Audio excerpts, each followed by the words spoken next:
السلام علیکم ورحمۃ اللہ نحمدہ ونصلی علی رسولہ الکریم اما بعد فاعوذ باللہ من الشیطان الرجیم بسم اللہ الرحمن الرحیم رب اشرح لی صدری ویسر لی امری واحلل عقدۃ من لسانی یفقہوا قولی۔ ریاض الصالحین میں آج جو باب ہم نے پڑھنا ہے باب الامر باداء الامانتی، ادائے امانت کے حکم کا بیان۔ اور اس میں آپ کو یاد ہے کہ جو لاسٹ ہم نے حدیث پڑھی تھی اس میں تھا کہ منافق کی یہ خصوصیت ہے کہ وہ وائزہ تمینہ، کہ جب اس کے پاس امانت رکھوائی جائے خانہ وہ خیانت کرے۔ متفقن علیہ، یہ متفق علیہ روایت ہے۔ اس میں آج ہم نے اگلی حدیث پڑھنی ہے جس کا نمبر 200 ہے، 200۔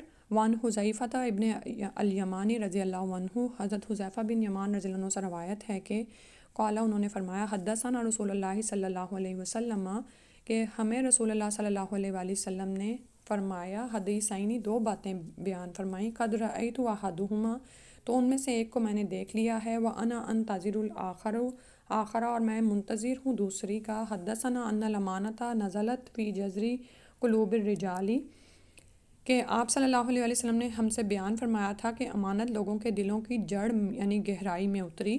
اس کا مطلب یہ ہے کہ یعنی ان بلڈ ہے امانت کا پاس، اس کی حفاظت اور اس کو پورا کرنا انسانوں کی فطرت میں رکھ دیا گیا ہے۔ ثم نزل القرآن فعلموا من القرآن، تو اللہ سبحانہ تعالیٰ نے قرآن نازل فرمایا اور انہوں نے قرآن کو جانا، قرآن میں سے جانا، وعلموا من السنتی، اور انہوں نے سنت میں سے جان لیا۔ ثم حدثنا عن رفع الامانتی، تو پھر رسول اللہ صلی اللہ علیہ وآلہ وسلم نے ہم سے بیان فرمایا امانت کے اٹھ جانے کے بارے میں۔ فقالا، تو فرمایا، اب ایک مثال سے نبی صلی اللہ علیہ وسلم نے فرمایا، ینام الرجل النومۃ فتقبض الامانۃ من قلبہ، کہ آدمی سوئے گا، سوتا ہے جیسے نیند میں ہو جاتے ہیں، تو امانت قبض کر لی جائے گی اس کے دل سے۔ فیظل اثرها مثل الوقت، تو نشان رہ جائے گا اس کا مانند ایک معمولی نشان کے۔ ثم ینام النومۃ فتقبض الامانۃ من قلبہ، پھر اسی طرح سے آدمی سوئے گا تو اٹھا لی جائے گی اس کے دل سے امانت۔ فیظل اثرها، تو اس کا اثر رہ جائے گا، مثل اثر المجلی، مانند ایک یعنی چھوٹے نشان کے، یعنی آبلے کی مانند، جیسے ایک انگارہ ہو۔ کجمری مثل اثر المجلی، مانند ایک آبلے کے۔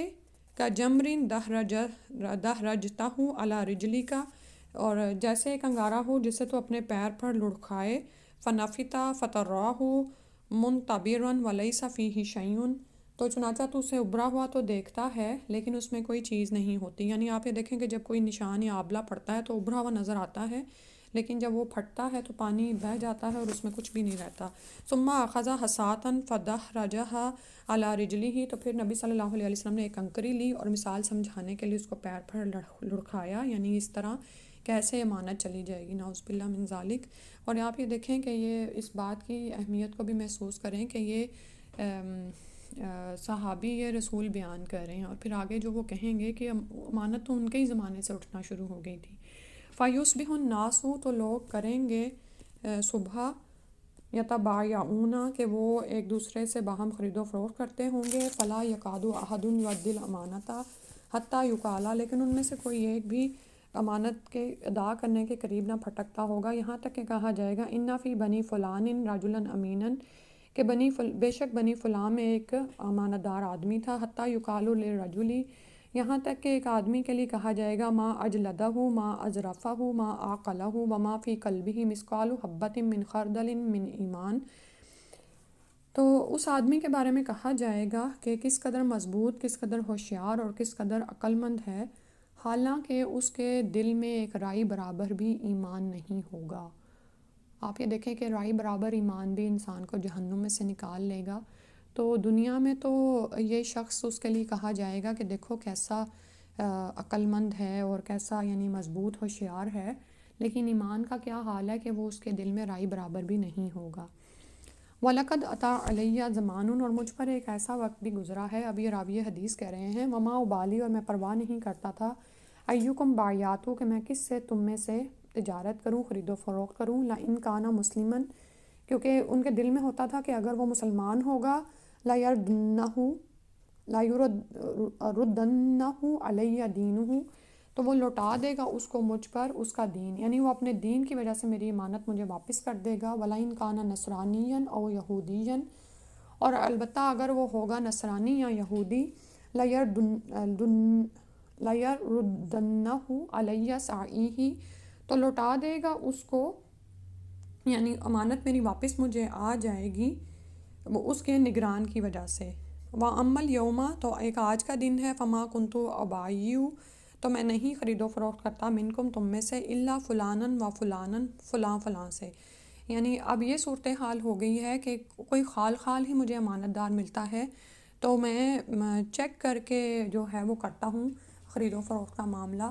کیونکہ اور پھر ایک زمانہ ایسا تھا کہ کوئی اگر مسلمان تھا تو مجھے یہ یقین تھا کہ اس کا ایمان اس کو میری امانت مجھے واپس کر دے گا، ٹھیک ہے. اور اگر یہودی یا نصارہ ہے تو اس کا صاحب میری امانت مجھ تک پہنچا دے گا. یعنی لوگ ایک دوسرے کا پاس کرتے ہیں، امانت کا کوئی پاس ہے اور کوئی اخلاقی جو ہے وہ اصلاح معاشرے میں تھی کہ یہ سارا معاملہ تھا. لیکن اب تو یہ حال ہے کہ میں کسی سے ہی خرید و فروخت کرتا ہوں. اور یہ جو حدیث ہے یہ بخاری اور مسلم دونوں میں آئی ہے. اب آپ یہ دیکھیں کہ اس میں امانت کا جو لفظ ہے نا وہ جامع ہے. اس کا مطلب صرف یہ نہیں ہے کہ یہ اشیاء کی امانت کا بیان ہے، اس میں احکام شرعیہ کی حفاظت، یعنی جو حقوق آپ پر عائد کیے گئے ہیں. سب سے پہلے تو اللہ تعالیٰ کی طرف سے جو احکامات شرعیہ عائد ہیں ہم پر، اللہ تعالیٰ کی عبادت کے بارے میں، اللہ تعالیٰ کے حقوق کے بارے میں، وہ سب اس میں آ جاتے ہیں. اسی طرح اللہ کے بعد جب آپ لوگوں کے ساتھ معاملہ کریں تو معاملات میں راست بازی بھی امانت میں شامل ہے. اسی طرح اصحاب حقوق کو ان کے حقوق کی ادائیگی وغیرہ سب شامل ہے. تو یہ سب چیزیں ہم اپنی زندگی میں دیکھیں. یعنی امانت کا مطلب خالی یہ نہیں ہے کہ ہم نے اگر کسی سے کوئی مادی چیز لی ہے اور ہم اس کو لوٹا رہے ہیں، بلکہ اس کے ساتھ ساتھ امانت کا مطلب یہ ہے کہ ہم پر کچھ فرائض، حقوق و فرائض عائد ہوتے ہیں، اور بحیثیت انسان ہم پر سب سے بڑی ذمہ داری تو نیابت کی ہے جو ڈالی گئی ہے. کیونکہ آپ جیسے پڑھ چکے نا کہ یہ امانت یعنی نیابت الہی کی امانت اللہ سبحانہ و تعالیٰ نے پہاڑوں پر اور زمین و آسمان پر پیش کی تو سب اس سے ڈر گئے اور کسی نے اس کو نہیں اٹھایا. لیکن انسان نے اس کو اٹھا لیا. وہ بڑا ہی ظالم اور جاہل ہے. جاہل کس طرح سے ہے کہ اس نے اس امانت کے حقوق کا خیال ہی نہیں کیا کہ یہ کتنی بڑی ذمہ داری ہے جس کو وہ اٹھا رہا ہے. اسی طرح جب ہم لوگوں سے معاملہ کریں گے تو ان کے ساتھ ہم معاملہ کرتے ہوئے کس طرح سے معاملہ کریں گے، ٹھیک ہے. اور زندگی میں آپ یہ دیکھیں کہ انسان عبادت کے لیے پیدا کیا گیا ہے، اور یہ بات کتنا انسان کو شعوری طور پر جھنجھوڑنے والی ہے کہ ہم ہر وقت ہی اس امانت کی پاسداری کے تحت ہیں. یعنی ہم ہر وقت ایک ایگریمنٹ میں ہیں. آپ یہ دیکھیں کہ مسلمان کو تو دنیا میں کسی بھی وقت چھٹی نہیں ہے. نمازیں آپ نے دن میں 5 وقت میں پڑھنی ہیں، اور وہ روزانہ ہی پڑھنی ہے، ہفتے کے 7 دن ہی پڑھنی ہے. حتیٰ کہ خوشی کے دن بھی ہیں، اس میں خوشی بھی منائی جائے، لیکن خوشی والے دن تو ایک نماز اور بڑھا دی گئی جس کو صلاۃ العید کہا جاتا ہے نا. کیونکہ انسان کیا مقصد زندگی ہی کیا ہے کہ وما خلقت الجن والانس الا لیعبدون، کہ نہیں پیدا کیا میں نے جنوں اور انسانوں کو مگر یہ کہ وہ میری عبادت کریں، ٹھیک ہے. اور اسی طرح اس عبادت میں ہی شامل ہے نا کہ اللہ تعالیٰ نے ہم میں سے بعض کے بعض پر حقوق رکھے ہیں تو ان کی ادائیگی بھی امانت میں شامل ہے. اور حدیث کے مطابق اخلاق و کردار کے روز افزوں زوال کی وجہ سے یہ امانت آہستہ آہستہ ختم ہو جائے گی. یعنی جو اخلاقی بگاڑ معاشروں میں پھیلتا چلا جائے گا، لوگ ایک دوسرے کے حقوق و فرائض کا کوئی دھیان نہیں کریں گے، اور اسی طرح اللہ کے حقوق بھی نعوذ باللہ پامال ہو جائیں گے. یہاں تک کہ اس کا اس حد تک فقدان ہو جائے گا جس کی صراحت اس حدیث میں ہمیں نظر آ رہی ہے. اور ہمارے زمانے میں یہ امانت بہت ہی کمیاب ہے اور دن بدن اس میں کمی واقع ہو رہی ہے، اور اس سے نبی صلی اللہ علیہ وسلم کی پیشین گوئی کی صداقت بھی واضح تر ہو رہی ہے. اگلی حدیث انشاءاللہ پڑھتے ہیں. حدیث نمبر 201 بنتی ہے. وان حذیفہ و ابی ہریرہ رضی اللہ عنہما، حذیفہ اور ابو ہریرہ رضی اللہ عنہما سے روایت ہے، قالا ان دونوں نے فرمایا، قالا رسول اللہ صلی اللہ علیہ وسلم، کہ رسول اللہ صلی اللہ علیہ وسلم نے فرمایا، یجمع اللہ تبارک و تعالی الناس، کہ اللہ سبحانہ و تعالیٰ لوگوں کو جمع کریں گے. فیقوم المؤمنون، تو کھڑے ہو جائیں گے مومن، حتیٰ تزلف لہم الجنت، یہاں تک کہ جنت ان کے قریب کر دی جائے گی تو وہ اس کی خواہش رکھیں گے. فیاتون آدم، تو آدم علیہ السلام کے پاس آئیں گے، صلوات اللہ علیہ، ان پر اللہ تعالیٰ کے سلام ہو۔ فیقولون تو وہ کہیں گے یا ابانا ہے ہمارے ابا جان، ان پر اللہ تعالیٰ کی صلوات یعنی رحمتیں ہوں۔ فیقولون تو وہ کہیں گے یا ابانا ہے ہمارے ابا جان، استفتح لنا الجنت، ہمارے لیے جنت کو کھول دیجئے۔ فیقولون تو وہ کہیں گے وحل اخرجکم من الجنت الا خطیئۃ ابیکم، کہ تمہیں تمہارے باپ کی غلطی ہی نے تو جنت سے نکلوایا تھا۔ لست بصاحب ذالک، میں اس کا اہل نہیں ہوں، یعنی میں اس کی سفارش نہیں کر سکتا اللہ کے ہاں جا کر۔ اذهبوا جاؤ الی ابن ابراہیم خلیل اللہ، تم جاؤ میرے بیٹے ابراہیم خلیل اللہ کے پاس اور ان سے اس بات کی درخواست کرو۔ قالا تو فرمایا فیاتون ابراہیم، تو ابراہیم علیہ السلام کے پاس آئیں گے۔ فیقول ابراہیم، تو ابراہیم علیہ السلام کہیں گے لست بصاحب ذالک، میں اس کا اہل نہیں ہوں۔ انما کنت خلیلا من وراء، میں یقیناً اللہ کا خلیل تھا، لیکن یہ منصب اس سے ماورا ہے، یعنی اس سے بھی کہیں بڑھ کر ہے۔ یہ بہت فضیلت کی بات ہے کہ کوئی اس بات کی خواہش کرے اللہ کے آگے۔ ایمدوا الی موسیٰ الذی کلمہ اللہ تکلیما، تو موسیٰ علیہ السلام کے پاس جاؤ جس سے اللہ نے کلام فرمایا تھا۔ فیاتون موسیٰ، تو وہ آئیں گے موسیٰ علیہ السلام کے پاس۔ فیقولو، تو وہ کہیں گے لست بصاحب ذالک، میں اس کا اہل نہیں ہوں۔ فیاتون محمدً صلی اللہ علیہ وسلم، وہ کہیں گے کہ میں اس کا اہل نہیں ہوں۔ اذهبوا الی عیسیٰ کلمۃ اللہ وروحہ، تم جاؤ عیسیٰ علیہ السلام کے پاس جو اللہ کا کلمہ اور اس کی روح ہیں۔ فیقول عیسیٰ، تو عیسیٰ علیہ السلام فرمائیں گے لست بصاحب ذالک، میں اس کا اہل نہیں ہوں۔ فیاتون محمدً صلی اللہ علیہ وسلم فیقوم فیؤذن لہ، تو آئیں گے محمد صلی اللہ علیہ وآلہ وسلم کے پاس، تو آپ صلی اللہ علیہ وسلم کھڑے ہوں گے اور آپ کو اجازت دے دی جائے گی۔ وَتُرْسَلُ الْأَمَانَةُ وَالرَّحِمُ فَيَقُومَانِ جنبتئی الصراط، جنبتئی یعنی دو اطراف، جانب، یمیناً و شمالاً دائیں اور بائیں۔ فیمر اولکم کالبرق، تو پہلا گروہ گزرے گا مانند بجلی کے۔ تو وہ محمد صلی اللہ علیہ وسلم کے پاس آئیں گے، آپ صلی اللہ علیہ وسلم کھڑے ہوں گے اور آپ کو اجازت دے دی جائے گی۔ جنت کا دروازہ اب کھول دیا گیا ہے، لیکن آپ کو پتہ ہے کہ اس سے پہلے جہنم کے اوپر سے گزرنا ہے۔ جہنم کے اوپر پل صراط رکھ دی جائے گی اور اس پل صراط پر امانت اور صلہ رحمی کو چھوڑ دیا جائے گا، تو وہ کھڑی ہو جائیں گی صراط کے دونوں جانب، دائیں اور بائیں۔ تو پہلا گروہ جو گزرے گا وہ تو گزر جائے گا بجلی کی طرح۔ قالا، تو فرمایا پوچھا علم ترو کیفا یمر و یرجع فی طرفتہ، پہلے ہے قلتو، میں نے پوچھا بی ابی و امی، میرے میرے باپ اور ماں پر قربان، ایو شعین کمر برقی، کون سی چیز ہے جو گزرتی ہے بجلی کی طرح، یعنی ایسا کیسے ہوگا، انہیں حیرت ہوئی۔ کالا، تو فرمایا علم ترو کیفا یمر و یرجع فی طرفۃ عین، کیا تم دیکھتے نہیں کہ کیسے وہ چلی جاتی ہے اور واپس لوٹتی ہے آنکھ کی جھپک کے ساتھ۔ ثم کمر ریح، تو دوسرا گروہ گزرے گا ہوا کی رفتار سے۔ ثم کمر طیر، تو پھر جو گروہ گزرے گا وہ پرندے کی رفتار سے۔ واشد الرجال تجری بہم اعمالہم، تو اور گزرتے جائیں گے لوگ یعنی مانند اپنے اعمال کے مطابق، یعنی جیسے جیسے لوگوں کے اعمال ہوں گے اس طرح سے پھر وہ گزرتے جائیں گے۔ ہم سب کو ان کے اعمال لے جائیں گے، یعنی جو جس کے زیادہ اچھے اعمال ہوں گے وہ اسی طرح سے تیزی سے گزر جائے گا، جس کے کم ہوں گے وہ اس طرح آہستہ گزرے گا، ٹھیک ہے۔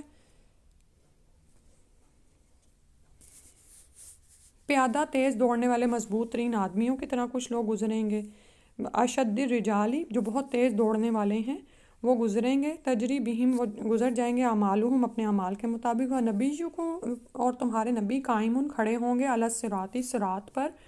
یقول، وہ فرما رہے ہوں گے ربی سلم ربی سلم، ربی سلم سلم، کہ اے میرے رب سلامت رکھنا، یعنی بچا بچا۔ کیونکہ آپ یہ دیکھیں کہ وہ جو امانت اور صلہ رحمی سائڈوں پہ بیٹھی ہوئی ہیں نا، یہ دو آنکڑے ہیں، جس شخص کے اندر وہ دیکھیں گی کہ امانت اور صلہ رحمی اس کے مطابق نہیں ہے جو اللہ تعالیٰ نے جس کا حکم دیا تھا، تو وہ ان کو کھینچ لیں گی اپنے اندر۔ تو رسول صلی اللہ علیہ وآلہ وسلم لوگوں کے گزرنے کے وقت اللہ سے نجات کی دعا کر رہے ہوں گے۔ حتیٰ تعجز اعمال العباد، تو لوگوں کے اعمال جو ان سے ہیں وہ عاجز ہو جائیں گے، استغفر اللہ، یعنی کہ اعمال کی کمی ہو جائے گی آگے جو لوگ آ رہے ہیں۔ حتیٰ یجیء الرجل لا یستطیع السیر الا زحفا، تو ایک آدمی آئے گا جو استطاعت نہیں رکھتا ہوگا چلنے کی مگر صرف گھسٹنے کی، یعنی اس کے اعمال ایسے ہی ہیں کہ وہ چل نہیں سکتا لیکن گھسٹ رہا ہے۔ اور آپ یہ دیکھیں کہ پل صراط کی حیت کے بارے میں بھی ہم پڑھ چکے ہیں نا کہ یہ ایسا پل ہے جو بال سے زیادہ باریک اور تلوار سے زیادہ تیز ہے. استغفر اللہ. تو اب اس پر جب انسان جا رہا ہے اور وہ چلنے کی طاقت نہیں رکھتا مگر گھسٹ رہا ہے. وفی حافتئی الصراط کلالیب معلقۃ مأمورۃ بأخذ من امرت بہ. اور پل صراط کے دونوں کناروں پر کانٹے ہیں. اور کانٹے کیسے ہیں؟ انہوں نے بریکٹ میں لکھا ہوا ہے کہ آگے سے مڑے ہوئے سریے جن پر گوشت لٹکایا جاتا ہے، یہ لٹکے ہوئے ہوں گے جنہیں اس بات کا حکم ہوگا. معلقۃ لٹکے ہوں گے، مأمورۃ وہ اس بات پر مأمور ہوں گے، انہیں اس بات کا حکم دیا گیا ہوگا، بأخذ من امرت بہ کہ وہ پکڑ لیں جس کا ان کو حکم دیا جائے. ٹھیک ہے، یعنی جس کے بابت اللہ کی طرف سے حکم ہو وہ ان کو پکڑ لیں. فمخدوش ناجن تو کچھ گزرنے والے زخمی ہوں گے لیکن نجات پا جائیں گے. مقردس فی النار اور کچھ وہ ہوں گے جن کو اندھا کر کے جہنم میں ڈال دیا جائے گا. والذی نفس ابی ہریرہ قسم ہے اس ذات کی جس کے ہاتھ میں بیدہ جس کے ہاتھ میں ابی ہریرہ کی جان ہے. ان قعر جہنم لسبعون خریفا کہ بے شک یقیناً جہنم کی گہرائی 70 سال کی مسافت کے برابر ہے. مسلم کی روایت ہے. استغفر اللہ. اس میں ایک تو میدان محشر کی ہولناکیوں کا بیان ہے کہ انبیاء علیہ السلام بارگاہ الہی میں پیش ہونے اور کچھ عرض کرنے سے خوفزدہ ہوں گے، حتیٰ کہ انبیاء کے سردار محمد صلی اللہ علیہ وآلہ وسلم بھی ربی سلم سلم فرما رہے ہوں گے. اور دوسرے نبی جو ہیں وہ تو صلی اللہ علیہ وآلہ وسلم کی شان کا تذکرہ فرمائیں گے کہ آپ شفاعت عامہ فرمائیں گے. ٹھیک ہے. اور پھر یہ کہ جس وجہ سے یہ اس باب میں آئی ہے وہ یہ ہے کہ امانت اور رحم ان کی فضیلت کا بیان ہے کہ اس کو ادا کرنا کتنا ضروری ہے، کہ جس کی یہ ادائیگی نہیں ہوگی یہ دونوں آنکڑوں کی صورت میں پل صراط کے دائیں بائیں بیٹھی ہوئی ہوں گی. اور جس نے صلہ رحمی میں یا امانت میں کمی بیشی کی ہوگی ان کو حکم ہوگا کہ وہ ان آدمیوں کو اپنے اندر کھینچ لیں، یعنی وہ جہنم میں جا کے. اور پھر آپ جانتے ہیں نا کہ جہنم سے لوگ ایسے نکالے بھی جائیں گے نبی صلی اللہ علیہ وسلم کی شفاعت سے جن کے دل میں رائی برابر ایمان ہوگا. ٹھیک ہے. ابھی ہم نے پڑھا نا کہ امانت اٹھا لی جائے گی مگر ایک نشان کی طرح رہ جائے گی. اور امانت کے بارے میں ہی پیچھے آ رہا تھا کہ امانت دراصل ایمان ہی تو ہے، کیونکہ ہم نے پڑھا تھا نا کہ منافقت کی ایک نشانی ہے کہ انسان کے پاس امانت رکھوائی جائے اور وہ خیانت کرے. تو جہاں امانت نہیں وہاں ایمان نہیں. ٹھیک ہے. تو یعنی کہ امانت ختم ہوگی اور ایماندار لوگ کم ہیں. تو دنیا میں ایسے لوگ جن کے دلوں میں بس ایک رائی برابر بھی ایمان ہوتا ہے تو پھر وہ نعوذ باللہ جہنم میں اگر گرائے جائیں گے تو پھر اس کے بعد رسول صلی اللہ علیہ وسلم کی شفاعت سے وہ نکالے جائیں گے. اللہ سبحانہ تعالیٰ ہمیں محفوظ فرمائے جہنم میں گرنے سے. اور اس کے لیے وہ جو دعا سکھائی جاتی ہے نا ہر نماز کے بعد اس کو اپنی عادت میں شامل رکھیں اور سونے سے پہلے. اور اس کے علاوہ سورہ حدید میں شاید آتی ہے ربنا اتمم لنا نورنا کہ اللہ سبحانہ تعالیٰ ہم پر ہمارے نور کو تمام فرما دیں. اور یہ دراصل وہی نور ہے جو نیک اعمال کا ہے. اسی طرح یہ بھی آتا ہے کہ پل صراط پر جو قربانی کے جانور انسان نے دنیا میں ذبح کیے ہوں گے نا وہ بھی اس کو سواریوں کے طور پر اس کے کام آئیں گے. اللہ سبحانہ تعالیٰ ہمارے حال پر رحم کر دے اور ہمیں اس پل کو کراس کرنے کی توفیق عطا فرمائیں اور جہنم میں گرے بغیر ہم بچا لیے جائیں اور ہم جنت میں پہنچ جائیں. اسی لیے ہم وہ دعا مانگتے ہیں نا ربنا آتنا فی الدنیا حسنۃ وفی الآخرۃ حسنۃ وقنا عذاب النار. اس میں آپ یہ دیکھیں کہ دنیا اور آخرت کی بھلائی کے ساتھ ساتھ خاص طور پر جہنم سے بچا لیے جانے کی دعا مانگی جاتی ہے، کیونکہ جہنم ایک ایسی بلا ہے کہ اس میں تو ایک پل کے لیے بھی ایک لمحے کے لیے بھی گرنا اتنی بڑا عذاب ہے کہ جیسے ہم سورہ المومنون میں پڑھیں گے کہ ان کے چہرے اس میں جھلس رہے ہوں گے. تو جاتے ہی جیسے بکرے کی جلی ہوئی سریاں ہوتی ہیں ویسے ان کے چہرے ہو جائیں گے. اللہ سبحانہ تعالیٰ ہمیں محفوظ فرمائے. اور یہ جو دعا میں آپ کو کہہ رہی تھی نا وہ دعا ہے اللہ اکبر کبیر عدد الشفیع والوتری و کلمات اللہ التامات طیبات المبارکات. اسی طرح یہ کلمات لا الہ الا اللہ عدد الشفیع والوتری و کلمات اللہ التامات طیبات المبارکات یہ 3 دفعہ ہر نماز کے بعد جیسے آیت الکرسی پڑھتے ہیں نا کچھ بولے بغیر ویسے ہی یہ دونوں کلمات 3 دفعہ اور رات سونے سے پہلے ضرور پڑھا کریں. یہ پل صراط کا سفر آسان کرنے والے ہیں. اللہ سبحانہ تعالیٰ ہمارے حال پر رحم فرما دے. آمین یا رب العالمین. اور ہم بھی ان لوگوں میں شامل ہوں جو اس پل صراط سے بجلی کی مانند گزر جائیں گے۔ آمین آمین یا رب العالمین۔ اور اللہ تعالیٰ ہمیں جہنم سے بچا کر جنت میں داخل فرما دے، آمین۔ سبحانک اللہم و بحمدک، اشہد ان لا الہ الا انت، استغفرک و اتوب الیک۔ السلام علیکم و رحمۃ اللہ۔